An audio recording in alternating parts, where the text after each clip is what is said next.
All right. What's up, all you doodles and doodlers, you schemers and dreamers? All the people out there. How you doing? Welcome back. Welcome to Doodle Talk. This is going to be episode 2. We did it. The first episode was a success, meaning that it happened. I made it. It worked. I did it. If you're wondering, these are magic glasses. They're definitely not 3D Harry Potter glasses that I got from the Deathly Hallows Part 1 in theaters like 15 years ago, so don't worry about that. But yeah, welcome to the second episode. We're back, and let's just jump right into it. Let's start the show.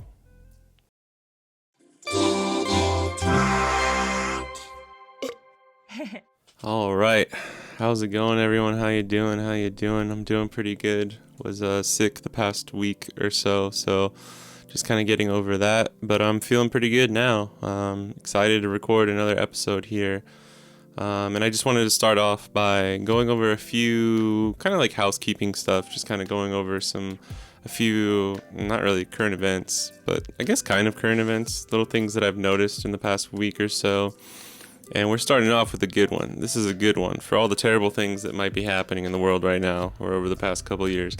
This is a beacon of light in that foggy time, okay? This is Studio Ghibli announced the other day that Miyazaki's new movie, which is most likely going to be his last, even though he's come out of retirement like 3 times already, but his new movie has been...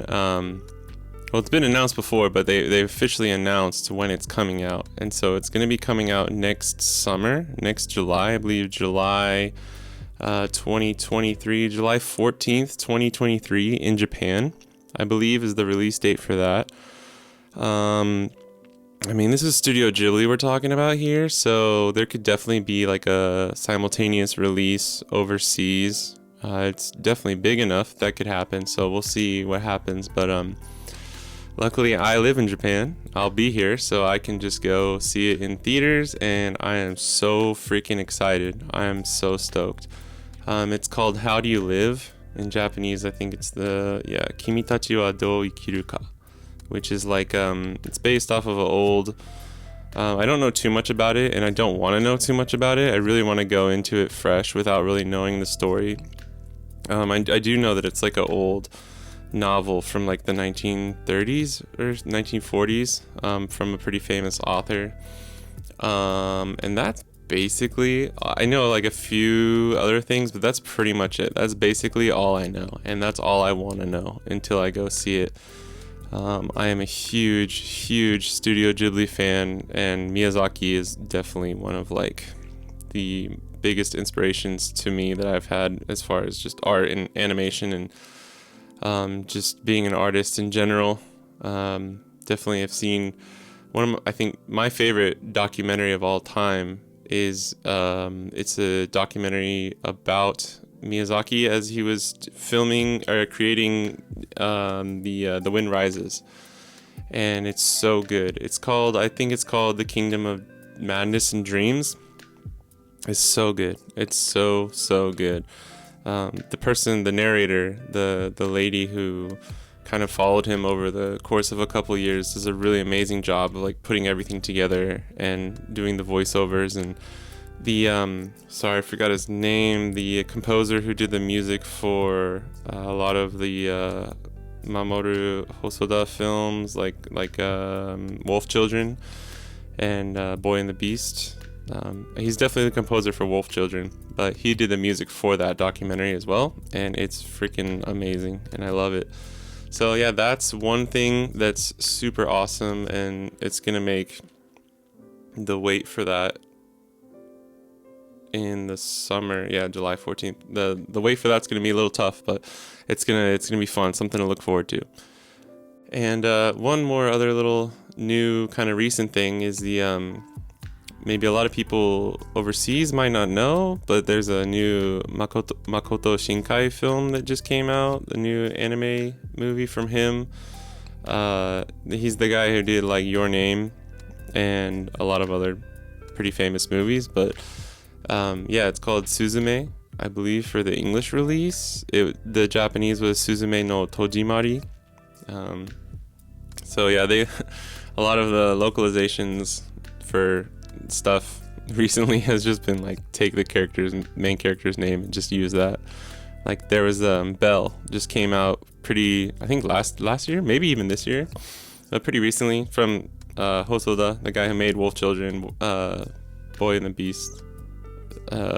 Yeah, I think that's the name. But yeah, that the Japanese title is different.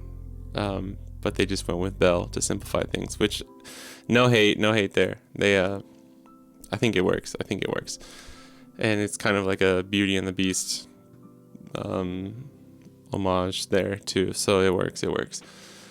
But yeah, that's gonna be it for just a few kind of recent current events kind of things, and I want to jump into the first topic of the day, which is kind of a hot button topic as of the past couple weeks.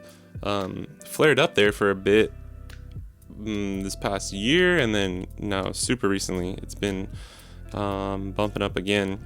It is AI art and its implications on the world at large is what I have. So yeah, I mean, DALL-E came out. DALL-E and Midjourney people have been using now this past year, and if you don't know, it's like a AI generated art system that you can use. Like for example, you just type in like a goat eating cheese on the moon, and then DALL-E would break it down like pixel by pixel and create an image for you that's like technically original. It's AI generated, and you could say like a goat eating cheese on the moon in the style of Van Gogh, and it would give you something that looks a lot like that, like really looks like it. You might think like, wow, this is weird, it kind of looks like a Van Gogh painting. But yeah, so there's DALL-E, and then Midjourney did similar thing there. And now recently, I don't know, I'm not too in the know on some of the newer things that are going on, but I know there's like a AI thing where you can put in pictures of yourself, and it'll give you basically like an AI generated avatar in certain styles and stuff like that too. And I think there's some contention starting to happen with artists not being okay with where these AI databases are drawing their resources from, and the amount of artists' creations and their own work that are being used to make these, for example, the avatars, or I'm not too sure about where like DALL-E and Midjourney and some of these other ones are pulling their resources from. I know it's just kind of like from the internet as kind of a vague term, but a lot of artists are getting upset.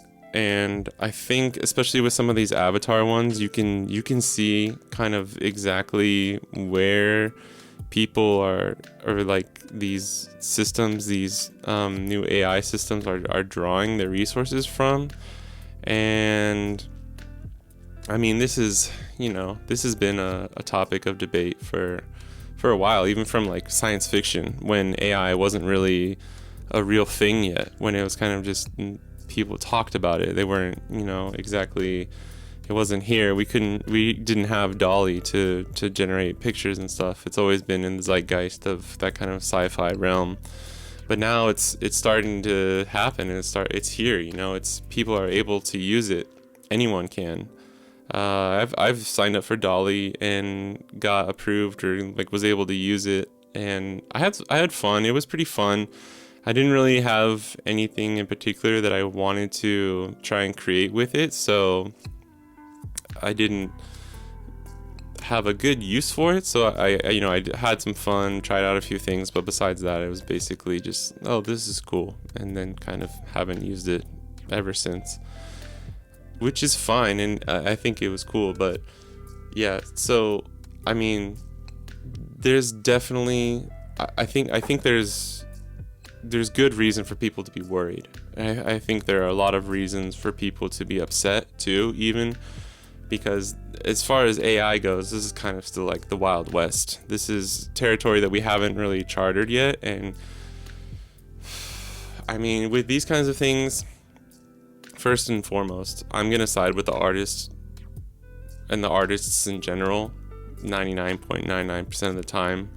I will play devil's advocate to kind of just see like, oh, what's the, what are the use cases, and what could be the benefit of like letting AI just use every single person's database of work to create XYZ. And yeah, that's cool, but everything at the end of the day, used in the wrong way or in the wrong hands, can end up with someone just taking advantage of another person, and which is like almost always the artist too. So there's, in a perfect world, yeah, some of this AI stuff would be really cool and really perfect, but if there's the possibility of an artist's work being used without their consent to make something that another person is going to use and possibly sell and use commercially, then that's never a good thing. At the end of the day, that's just never a good thing. So and because the fact of that it can be very difficult to trace where the resources that are being used by these AIs to generate these images or prompts or whatever it is, because it's not just images. A lot of some of the new AI stuff recently is like write a prompt, write a poem about Santa Claus in the voice of Neil deGrasse Tyson, and also make it in the style of like a Scooby-Doo mystery, like crazy stuff like that, where to certain varying levels of accuracy, it can make some cool stuff. And I mean, honestly, I think some of the prompt writing and like the brainstorming aspects of some of this AI is really, really cool. And I think that's essentially what, to me, is a good use case for it. Just creating images or videos even. I think we're in a situation where we don't have a lot of experience with it yet. We don't have a lot of control on what all these AIs and these companies are doing to get the resources, to get the data to do these things. So I think we got to be really, really careful. Now, I'm not all up in arms right now about like, like save the artists and stuff like that. And I mean, if you're one of those artists, like, I totally respect it. I totally understand. Nothing against that at all. I understand that it's so difficult to trace stuff right now that, like, if, for example, if you're an artist and you saw that your work was like blatantly being ripped off, like used for some of these AI generations, and obviously they're not crediting you, they're not paying you, they're not giving you anything for it, so it's like, yeah, that sucks. And if you can basically show, like, look, this, I don't have 100% proof, but this is, they're basically ripping me off, which already happens normally with just artists stealing other artists' work, so there's already that to worry about. Now you have to worry about like AI and computers doing this, and without you knowing, without the person making the thing may not even know. They may not even know who you are as an artist, but because of the thing that they typed into the AI is going to go in and it's going to do the dirty work for that person. And if that ends up stealing work from another person and that person doesn't even know, it's hard to even say that they're complicit to a certain degree. But at the end of the day, I would feel that, yeah, they're complicit if you're the person who made the AI make that thing. So, there's a lot of gray area. There's a lot of topics. Like, obviously, I'm not that well versed in any of this. I'm not super well versed in all the AI stuff. And I do want to do some more research. I just wanted to bring this up today as, yeah, it's a really interesting topic. And I'm really interested to see where it goes. But, like I said, the difficulty to trace where stuff is coming from and our inexperience with everything so far makes me very wary, and I'm just being cautious right now. Now, that being said, I do think there are some cool, possibilities for AI that could be really helpful tools. Like I said earlier, my main thing right now that I see it actually being viable and useful for is like brainstorming tools, coming up with random prompts, or coming up with like little sketches or like thumbnails to kind of give you inspiration. And you just say like, use this color palette of green, orange, and blue and create like a sky with mountains. And it's going to come up with something that may be like, okay, cool, that's cool. This is basically like a sketch that I would have done using my color palette that I wanted to use. Now I'm going to go in and draw it or paint it myself. So, there's stuff like that where even if the AI used someone else's material to create that image for you, you would be using it as a reference, as a brainstorming material, to the point where it's like when you do a study, someone makes a watercolor and you want to practice, or a painting, whatever, and you make a study of that painting, you're essentially doing the exact same thing. And it's, you're using it as a tool to help you learn. You're hopefully not going to just be doing a study of that painting and then going and selling that yourself. You might have done like a bunch of Van Gogh studies and then being like, okay, well, I kind of like this kind of swirly, painterly style, and so I'm going to do that in my own work, and I'm going to create something that's inspired by Van Gogh, but not Van Gogh. So at the end of the day, it's still your original work. Yeah, that's basically the main thing that I see it being useful for. And the thing is in the past, when people were just, before everyone had tablets and iPads and Wacom Cintiq 24s to draw on and stuff, it was a lot of pen and paper, so the thing is, I don't like the comparison of analog to digital, and like, oh, well, people said this kind of, people were scared in the same way when new tech and new digital tools were coming, because like 3D and some CG animation or something like that, where people are kind of saying like, oh, it does the work for you, like, so it's not cool, or oh, you can just do it digitally now, like that's not the same thing as putting a brush to the canvas. And I just think that's a completely separate argument, although there probably are some similarities with some of the tech and like computerization of things, where like maybe automation is maybe the better word for it, where anything doing something like automation or something automatically like an AI could be within the same realm of like putting it into this discussion. However, I think it's still most of the time kind of just a little bit of a different topic, so I don't think it warrants the same comparison. But yeah, to wrap it all up for this topic, I did see a really a nice post. It was from ArtStation, which I believe is kind of like a art hosting platform. I've definitely seen them before, but I've never really used their products or anything. So they made a statement about a lot of the recent AI stuff, because I'm pretty sure a lot of the problem comes from, and sorry if I didn't address this well enough earlier, is like, it was a similar problem with the NFT thing, where like people on DeviantArt or ArtStation or wherever, and they have the Instagram, Twitter, everything. Anywhere you have your work up on the internet, people can go and like essentially, steal your art. If it was like to create an NFT, if it's not watermarked or anything, you could just steal someone's PNG that they have, their image file, and make your own like NFT out of it, which is like super scummy. And they had a huge problem with that when like the NFT boom was happening about a year ago. So it's within that same vein of like, if your work is up on the internet and these databases where you don't know exactly where they're pulling from, they could be using your drawings that are up on DeviantArt or up on ArtStation or up on your portfolio or wherever these places are. And that's not, that's scary to think about. And a lot of artists have just like started getting off all these social media platforms, or pulling work that they care about, that they don't want to be referenced from or stolen, off of these platforms.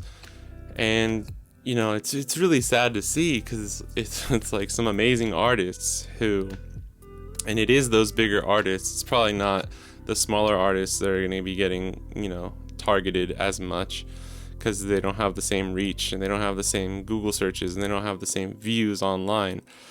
But nonetheless, for everyone, it's kind of a shitty situation to be in. And I thought this statement from ArtStation was really good, so I wanted to actually just read what they wrote. They said, "Our goal at ArtStation is to empower artists with tools to showcase their work.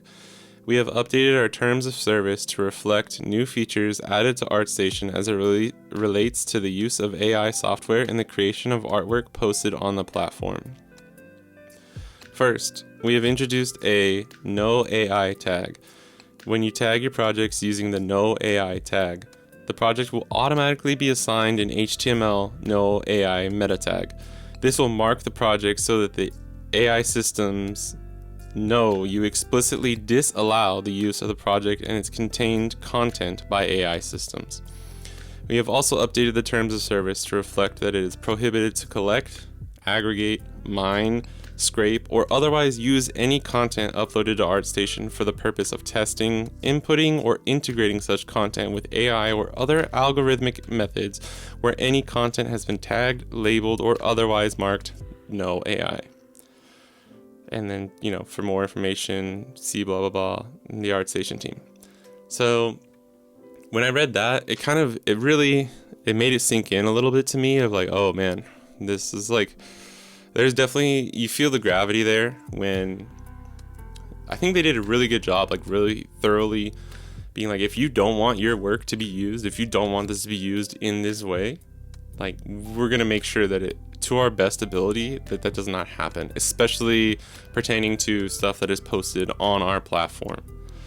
So I think they did a really good job, and honestly, this type of thinking, this type of action is what I appreciate the most in this kind of a situation, because you could have 100,000 people who say, I don't want you to use my work.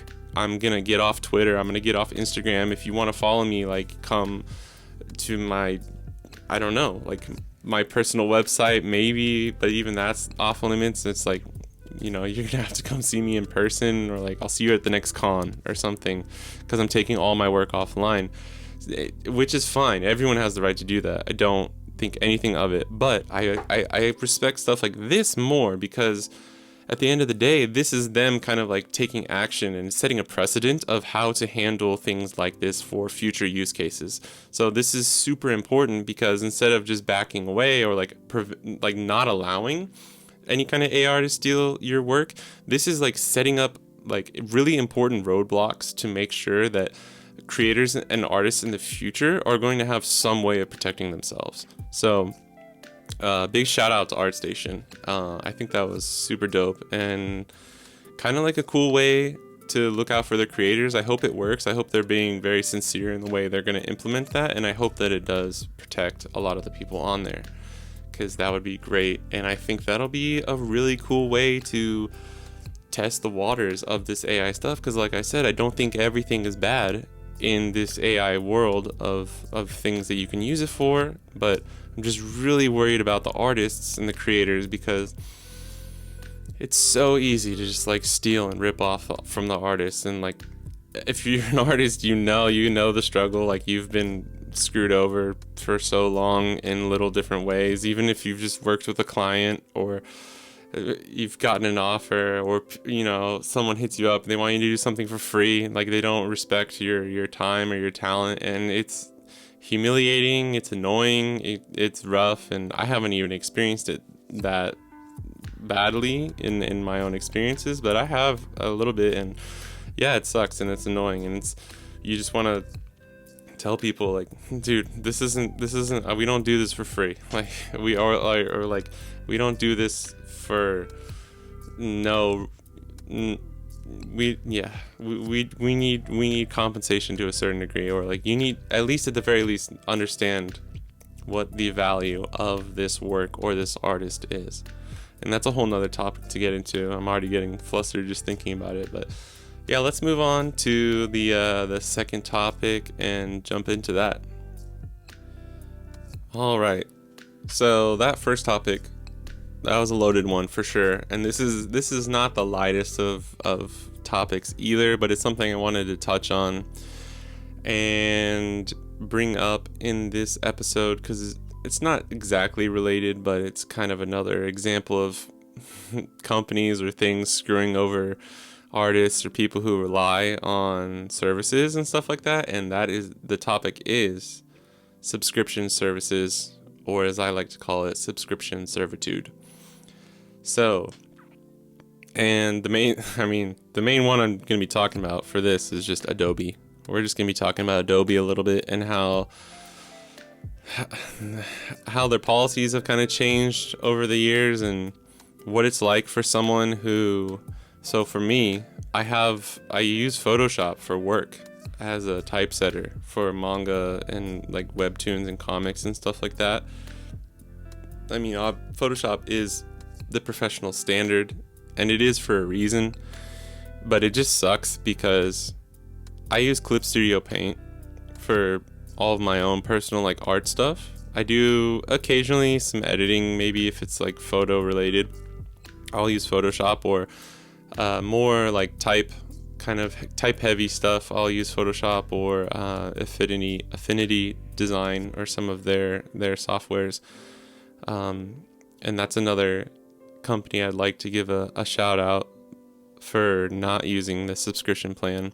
But first we'll just talk about Adobe a little bit. And I mean, yeah, so I have a pretty, I mean, I guess it might be unique. I don't really know. I know just most people are going to be using Photoshop. If you're a professional if you're like graphic designer, if you're a photographer, if you're do anything like slightly related to basically non-video editing, like you're going to have used Photoshop or use Photoshop daily or have to use it every now and then just because it's the industry standard. And this isn't I don't want to just like shit on the program itself, because obviously Photoshop is amazing and there's different things I've noticed too, because I love Clip Studio Paint more for like animating and drawing and illustration and comics and stuff like that. And you see like, oh wow, these programs are great, like when you see the differences. And for some like typesetting or like lettering and stuff like that on Photoshop, there's some tools that Clip Studio Paint doesn't have, and vice versa. There are tools that Clip Studio Paint has that Photoshop doesn't, or things that Clip Studio does way better. But there are definitely things that each of those programs have where I've learned to really appreciate having them as tools, being able to use them in my work and for my work. I'm definitely grateful for that. But the methods of, how they're sold and used is just kind of can be really depressing and sad, because let's just talk about it. Let's just talk about the subscription plan that Adobe uses to sell their products. And I'm just going to do it in a very general, vague way. I'm not going to get into like pricing or anything like that because it's irrelevant to a certain extent. I just want to touch on this today. But back in the day, right?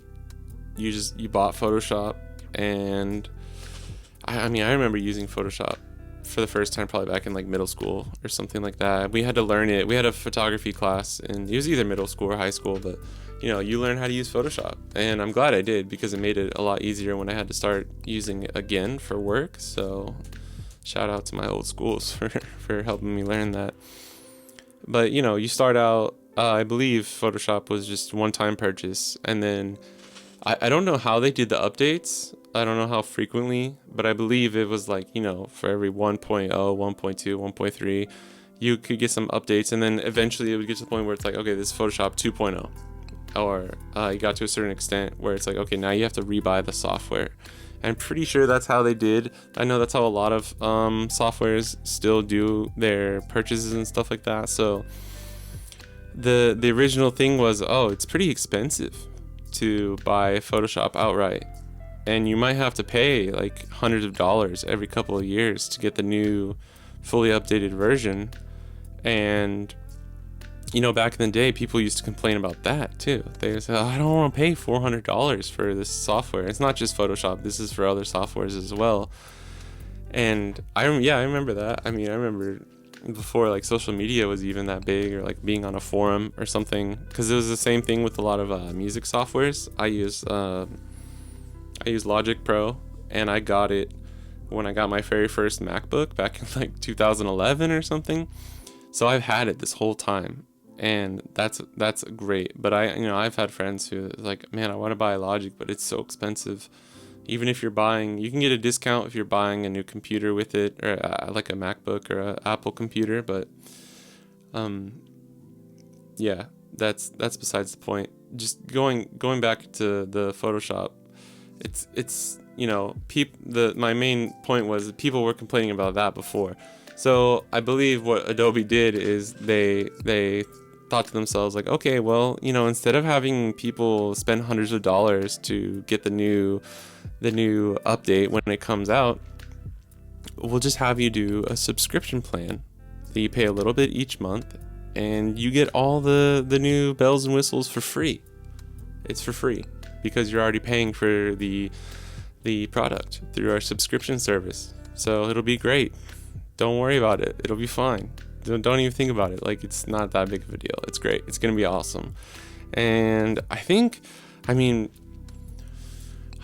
trying to remember how I honestly felt when I first heard about that, because I wasn't using Photoshop like day to day when that first switch happened to the subscription service. I'm not even exactly sure which year that was, but man,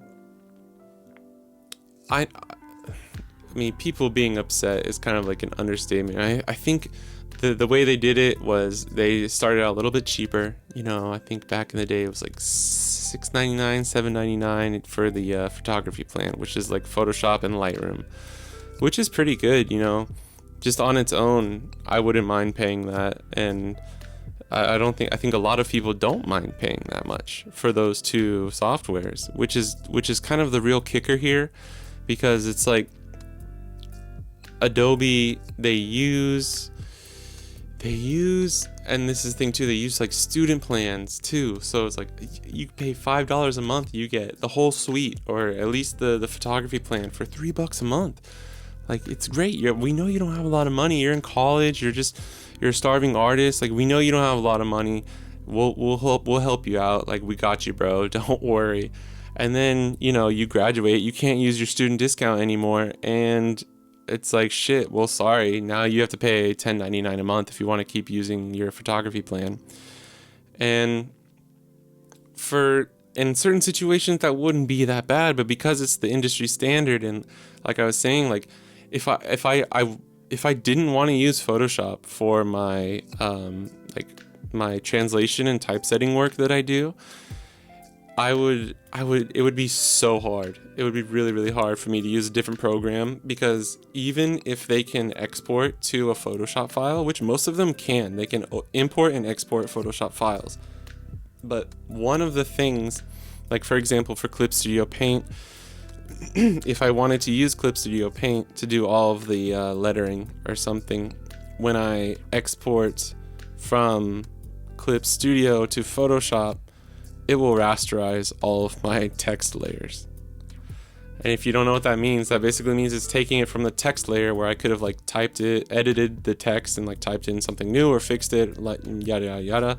It changed the actual type of image, the type of layer that it is, which essentially renders it completely useless. And I'd have to, while all of the background and like the layer separations might be the same, I would have to retype everything, create new layers for all of the type layers that I had before, which is, needless to say, incredibly inconvenient and hours of time wasted, to the point where it's like, well, I can't do that then. Now I can't do that. Now I have to use Photoshop, because I have to submit, the deliverables are all in Photoshop. I have to use Photoshop.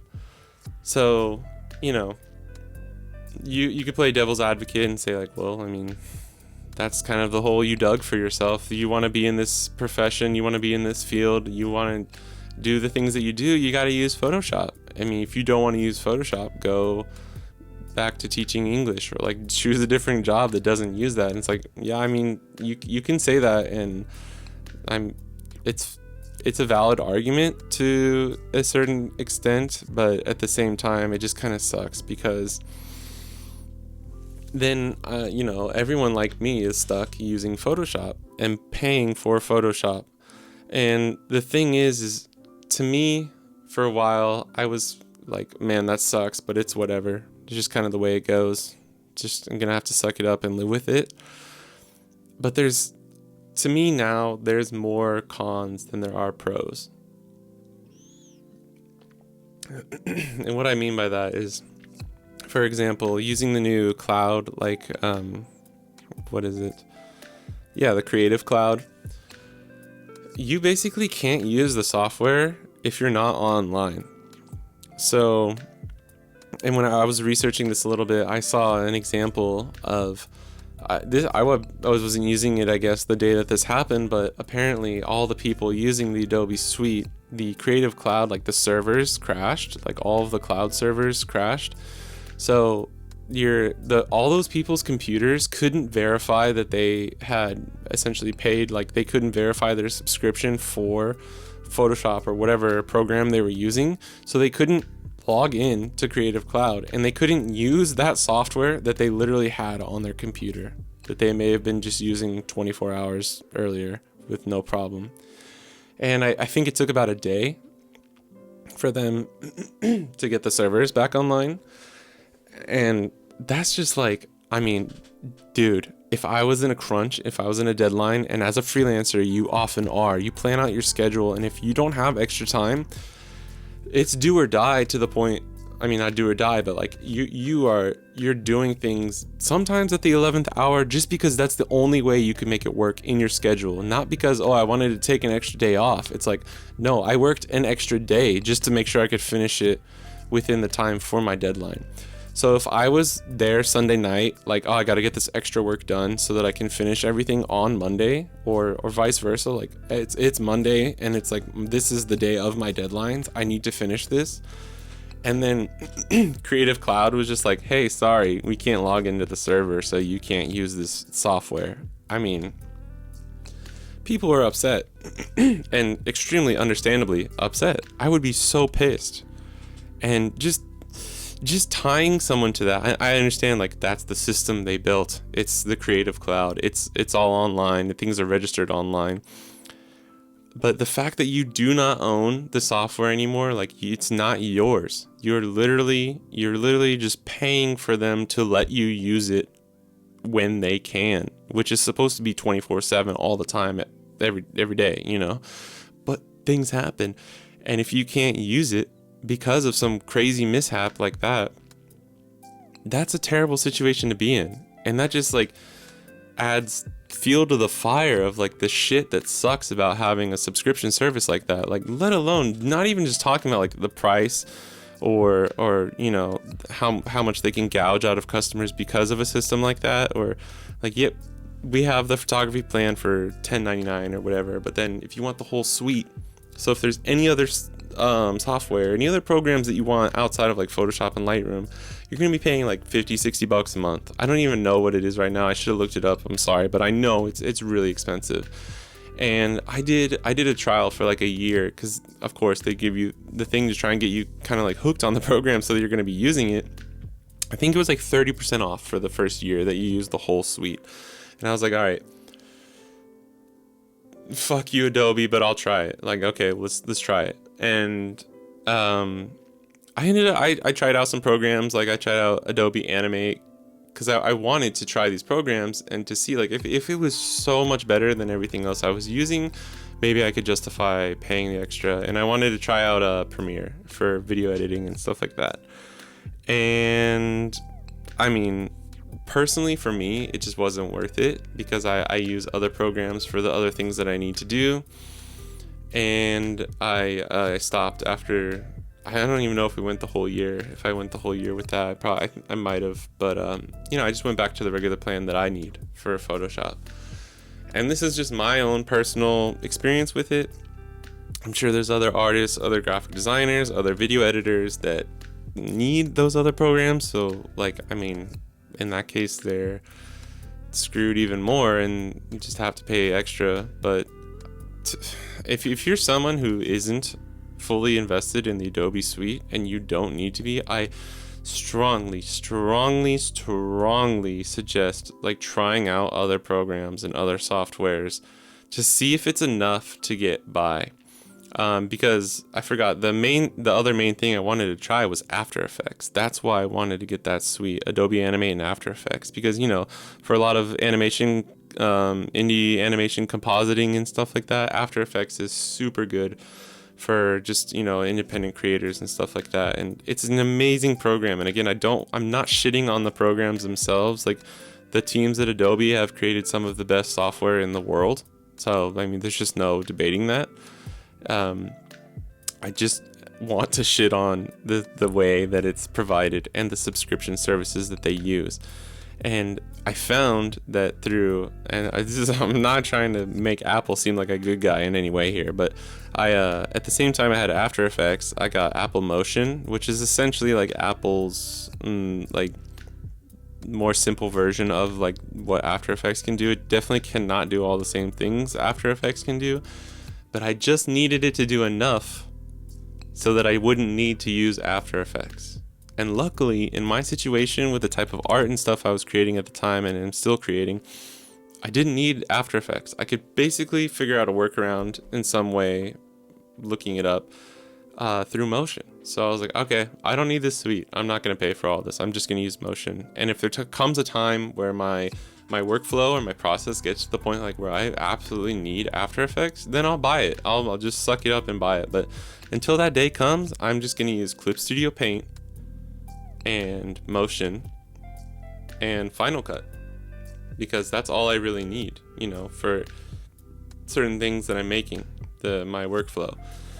And that's been the case ever since, and I haven't had any problems. And it kind of sucks that I'm paying for, the Photoshop plan, the photography plan isn't that bad, so I can't really complain too much. But the fact that you're kind of just like beholden to the being online, and if you can't get online or if you can't log into your account, like you can't use the software, is really shitty. And that's why I think of it as like subscription servitude more than anything.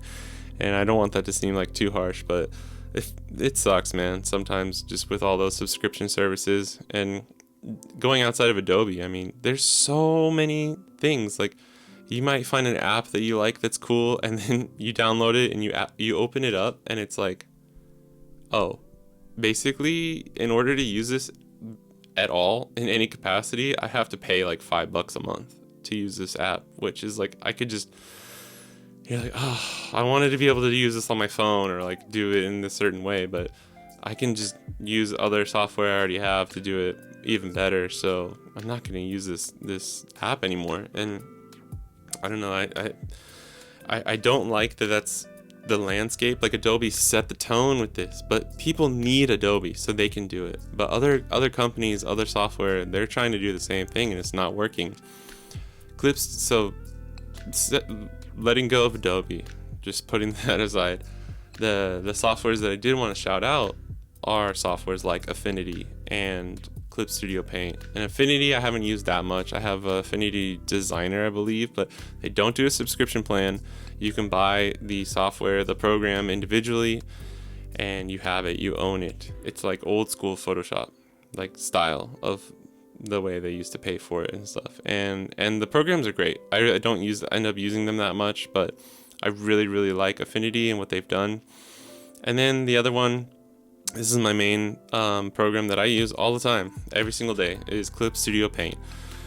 And Clip Studio Paint, they have it for desktop and iPad, which is amazing. They have the full program on the iPad. Like, you can do everything you can do on the desktop, you can do in your iPad, and the UI is really nice and intuitive. And of course, yes, there are things that kind of suck having to use it on the iPad. It's not as smooth. You don't have a mouse. Like, there's limitations to it, of course, obviously, but it is still extremely usable. And now I actually have gotten so used to it. I prefer just working on my iPad. I don't like to work like with a tablet connected to my computer or anything like that.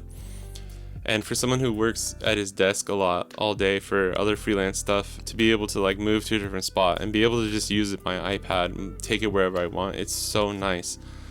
And what Clip Studio Paint does, and I respect this actually. So what they've done in the past is you just buy the software as a one-time purchase for PC or Mac or whatever, but for your desktop. And if you want, when they rolled out the iPad version, they were like, if you want to use the iPad version, it's a monthly or yearly subscription. And I don't want to sound like hypocritical here, but to me, when you're providing something extra and it's amazing and it works really, really, really well, I don't mind if that's going to be a subscription if it's a fair enough price. So what I do is I just pay one time a year. I think it's like $79-$80, and I'm good. I get all the updates. I have the Clip Studio Paint on my iPad, and I don't have to worry about anything. And I can still use it. I believe I can still use it if it's offline. You just can't like access the library of tools and materials and stuff that they have. So if Adobe was doing something similar to that, I would maybe be more on board, where it's just like one thing. If you want this extra thing, like, sorry, we have to make money somehow. This is going to be a subscription service.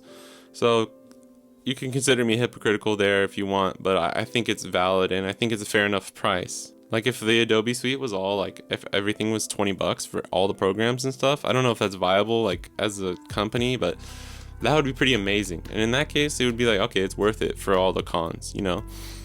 Like I was saying, like there's too many things with Adobe where the cons outweigh the pros. And with Clip Studio Paint, I believe it's completely the opposite way, where all of the pros, you know, there's so many pros that it outweighs the cons.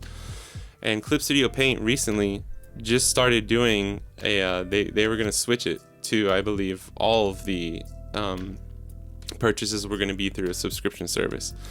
And all the fans and the people were so pissed, and they were really, really mad. And there was a bunch of backlash at Celsius, the company that makes Clip Studio Paint, and basically they heard the people complaining, and they listened to what they were saying, and they revised it. They revised their like payment plan and what needs a subscription and what doesn't, and they gave people an option of like, if you want to just buy a one-time purchase, and then when the new like full version update comes out, if you would like to do a one-time purchase again and buy it at that time, now you can. Or you can use this subscription service. Or, which I appreciated here, like if you already have the iPad version and you're already a subscription user, then nothing changes. It's just going to go like it was already, and you also still get access to all the new things, because they completely revamped the software, and we're going to come out with like a really, really big update with a lot of stuff that people have been asking for a long time. So obviously on the software development side, it's like that took time and money to make. And I was bummed. I was really bummed whenever I first heard it's like, oh, they're going to like, no matter what, you have to do subscription. And like, if then that just means the next thing that's coming is like a price raise once everyone's already subscribed. Like, it's coming. And then they walked it back.